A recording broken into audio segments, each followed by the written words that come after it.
মামদানি দেখালেন কিভাবে নির্বাচিত হতে হয়।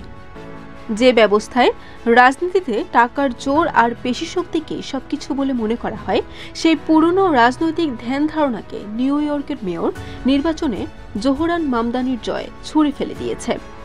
বিরোধী প্রার্থীর নির্বাচনী তহবিলে কোটিপতিদের অকাতর অনুদান, সংবাদ মাধ্যমের নিরন্তর নেতিবাচক প্রচারণা, ইসলাম বিদ্বেষ, এমনকি নিজের দলের নেতাদের বিরোধিতা সব বাধা পেরিয়ে মামদানি জয়ী হয়েছেন।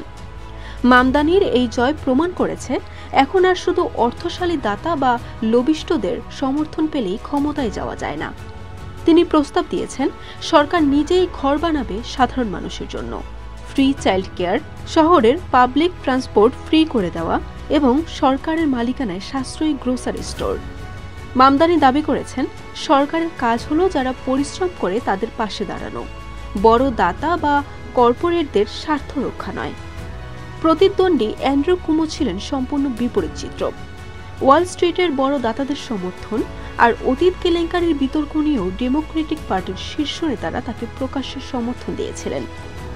ভোটাররা এটিকে দেখেছেন দলীয় নেতৃত্বের নৈতিকতার পতন হিসেবে। নিউ ইয়র্কের এই নির্বাচনে নৈতিক বিভাজন রেখা তৈরি হয়েছিল ইসরায়েল প্রশ্নে। অন্যরা প্রথম বিদেশ সফরের গন্তব্য হিসেবে ইসরায়েল ঘোষণা করলেও মামদানি জানিয়ে দেন তিনি নিউ ইয়র্কের মেয়র হতে নির্বাচন করছেন, বিদেশ কূটনীতির দূত হতে নয়। যারা মামদানিকে সমাজতান্ত্রিক বা অ্যান্টিসেমিটিক আখ্যা দিতে চেয়েছেন, ভোটাররা তাদের প্রচার প্রত্যাখ্যান করেছেন। মামদানি নির্বাচিত হওয়ায় নিউ ইয়র্কবাসী তাদের গণতন্ত্রকে সেই ব্যক্তিদের হাত থেকে ফিরিয়ে এনেছেন যারা তাদের বিক্রি করে দিয়েছিলেন। তারা দেখিয়ে দিয়েছেন নীতি এখনো ক্ষমতাকে হারাতে পারে, বিবেক এখনো পুঁজির চেয়ে বেশি শক্তিশালী হতে পারে।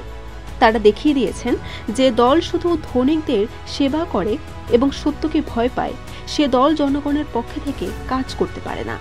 এই জয় যদি ডেমোক্রেটিক পার্টিকে সচেতন না করে, তবে এই জয় সেই নতুন প্রজন্মকে জাগিয়ে তুলবে।